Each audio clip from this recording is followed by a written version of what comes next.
Bankruptcy. How can you handle such a crisis yourself? I will tell you a little bit about the company and then the reasons for the crisis, and at last I will tell you a few hints on how I personally have coped with this crisis and what I can learn from it.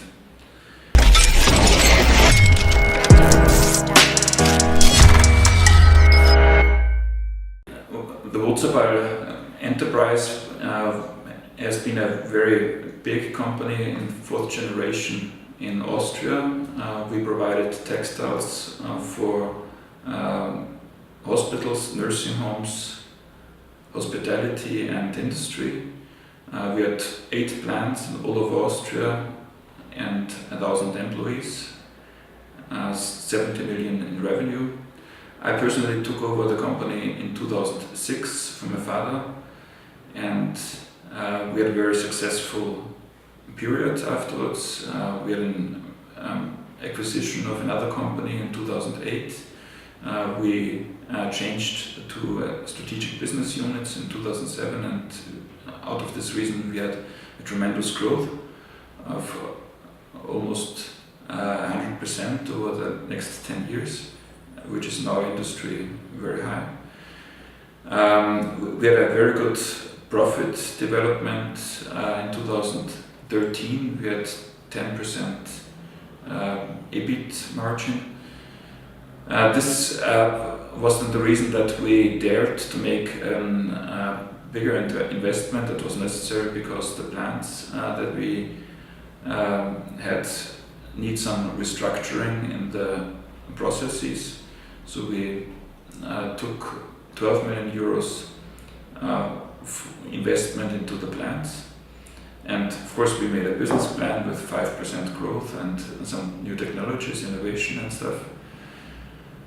However, it turned out that the growth wasn't 5% but 12%, and this was my first major mistake, that I did not say no to new opportunities. In our industry, growth means also quite some financing, because we need to purchase the linen, the bins, the drugs and so on for new customers. So at this time everybody was still very happy, and banks provided the money. However, after establishing the new plant in Enns, we had problems with the commissioning of the new plant.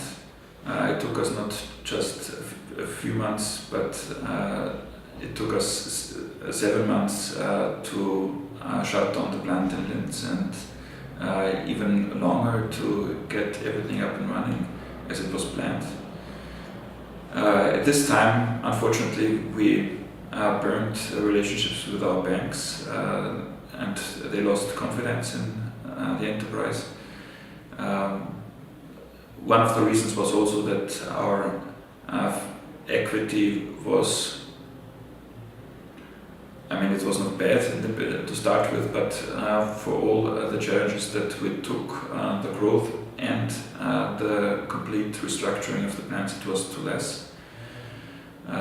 So we started with 20% equity into this process, and we ended up that the banks had to provide some equity instruments into the companies, and so they got a little bit nervous. My father has died in 2011, and unfortunately left me some problems in Austria. We have maybe a little bit strange law regarding inheritance, and so I had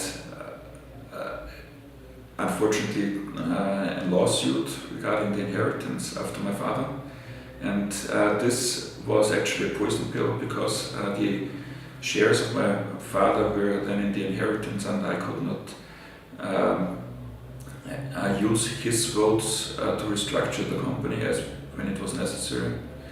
So after all, this was then the last reason for the insolvency.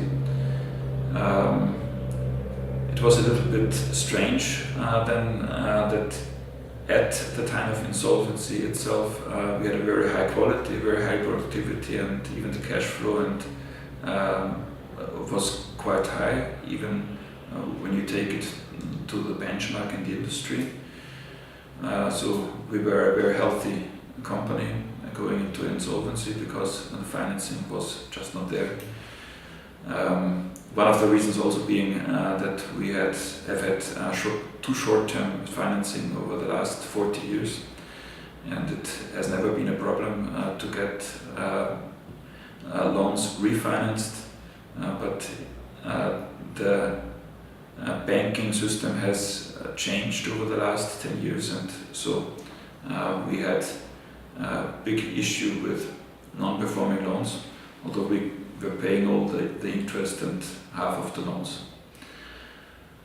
Yeah, I've really fought very hard to maintain the family business, and but it was not possible to refinance it. On the one hand, it was too short term, too less time to refinance it. On the other hand, we had the problem with the poison pill in the shares.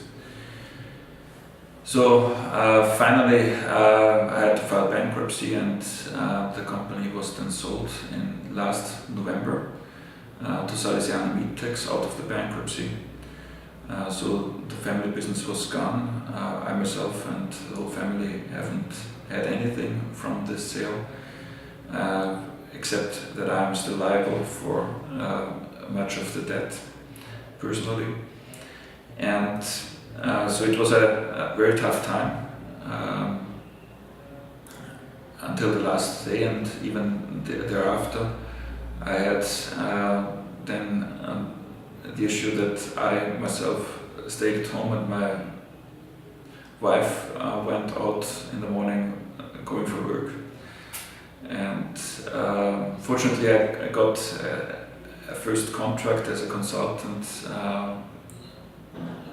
One of my managers bought one plant out of the insolvency, and I could help him to start up his new business for the first 6 months.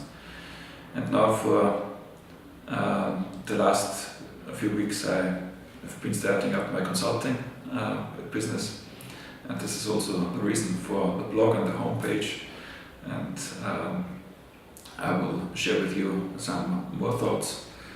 It looks very promising, and I think I can also share with clients not just the successes and the knowledge I've gained as an entrepreneur, but also the lessons I've learned during the crisis. Yeah, personally, I had what helped me personally regarding during this period. On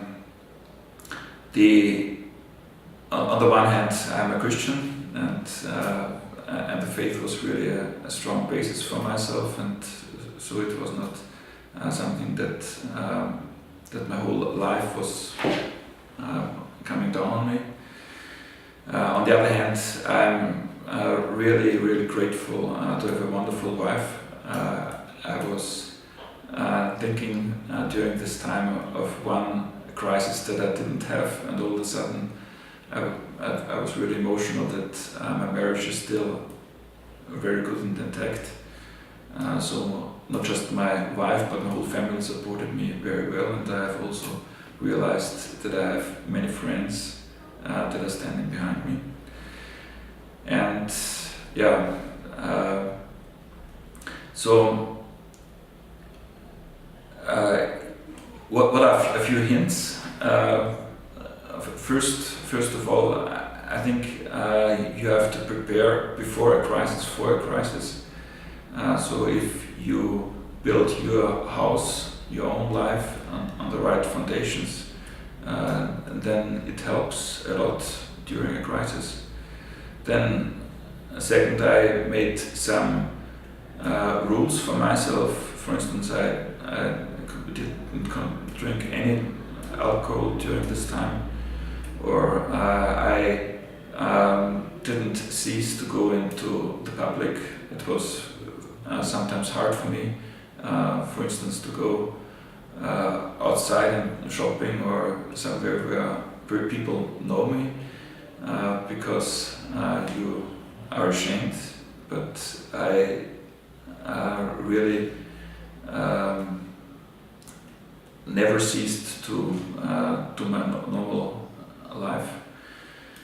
And third, I recommend the book Man's Search for Meaning from Viktor Frankl. I've read it, I think 5 or 7 years ago. I've read also some other literature of Viktor Frankl, and it helped me a lot to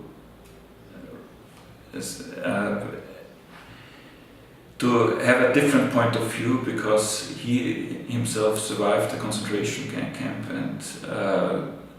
and when you look also on other friends who have cancer or something else, then your own problem is not such a tremendous issue anymore, and you can also see that life has always a meaning, and this is very important. So I've always learned to have a good attitude, and this helped me also in this crisis. So I'm still going forward, and I'm curious what life will have for me in the next years.